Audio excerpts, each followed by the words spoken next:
Massachusetts is a beautiful state, rich in history and charm, from the bustling streets of Boston's Quincy Market to the peaceful beach towns of Martha's Vineyard. But beyond the hum of the traffic lights and trinket shops, beneath the veil of its culture and history, lies a more sinister side. These are 5 haunted places in Massachusetts. S.K. Pierce Mansion, Gardner. In the 1880s, Sylvester K. Pierce began construction on his dream home, a 7,000 square foot mansion with 10 bedrooms, which took nearly 2 years to complete. But the dream would soon become a nightmare for he and his family. Soon after moving in, Pierce's wife died of a bacterial illness, and his second wife died in 1902 after succumbing to cancer. After Pierce himself died in the home, the beauty and charm of his stately manor began to fade from its walls. The Great Depression drained the remaining family's fortunes, and the mansion became a home to some less than honorable guests. It is said that a prostitute was strangled to death in the red bedroom on the second floor after a mysterious traveler entered the bordello that the once regal home had become. It is said that all who have died in its many rooms remain in the house to this day, and guests have heard disembodied voices. Some even speak in the names of the patrons. Others report full-body apparitions and even the feeling of being pushed while standing at the top of the stairs. It is unknown why the spirits sometimes place people in danger. Some think it's the house itself, claiming souls to forever inhabit its rooms. The Hoosick Tunnel, North Adams. This railroad tunnel, built in the 1800s, earned its nickname the Bloody Pit after more than 190 people were killed during its 25-year construction. Another 30 people were killed after the tunnel's opening as well. Several additional tragedies have occurred inside the tunnel, including an explosion in the shaft that killed 13 miners.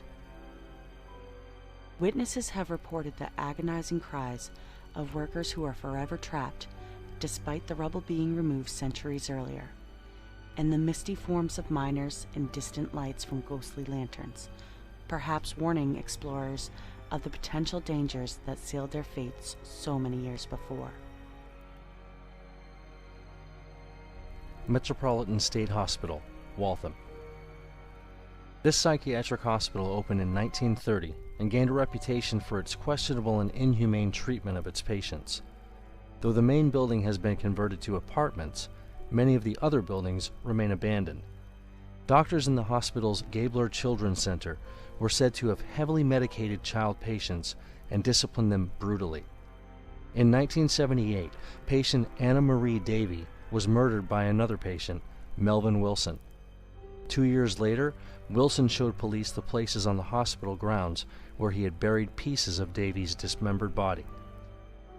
Since its closing in 1992, the complex has lured urban explorers and paranormal enthusiasts to its darkened corridors, and many have reported ghostly shadows darting in and out of the many rooms. Others report a heavy feeling and overwhelming sadness in the Children's Center and the nearby Metfern Cemetery, where many of the former patients are buried.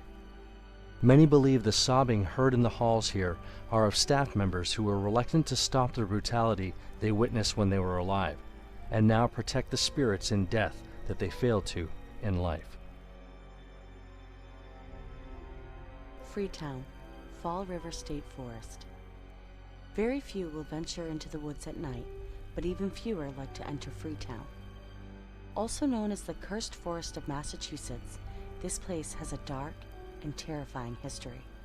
This forest has had many reports outside of just the paranormal, including feelings of dizziness and dread, mysterious orbs of light, and strange disappearances of people who have entered the woods both day and night, believed to have been lured by the screams for help from disembodied voices.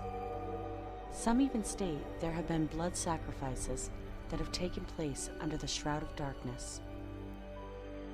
UFOs, black helicopters, and other strange phenomena have been witnessed here, and even former President Ronald Reagan once reported seeing strange lights in the sky here. Local folklore attributes some of the unusual happenings to humanoid creatures known as pukwudgies of Native American tradition.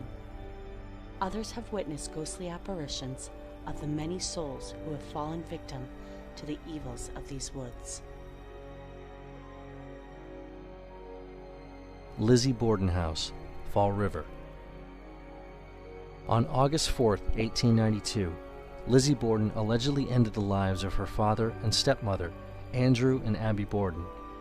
They were found murdered in their home with multiple blows from a hatchet to their faces and heads. Lizzie was arrested and tried for the axe murders, but was acquitted in 1893 and continued to live in Fall River until her death on June 1, 1927. The case was never solved. The current owner of the house has reported creaking boards upstairs when no one else is in the home, and has even witnessed a shadowy form walking up the stairs from the lower level. After the home was converted to a bed and breakfast, many guests and staff members have reported the sounds of a woman weeping, while others claim to have seen a woman in Victorian-era clothing dusting the furniture and straightening the covers on the beds. One particular guest saw the mattress sink downward and watched as the depression of a body formed on the bed.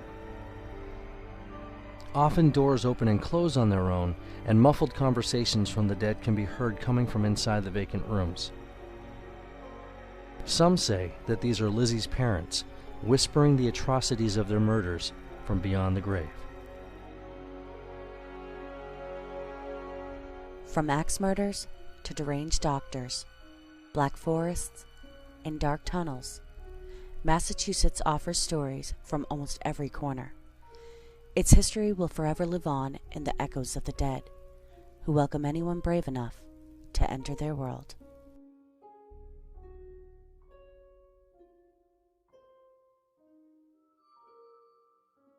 If you like this video and want to see more, then please like, comment, and subscribe.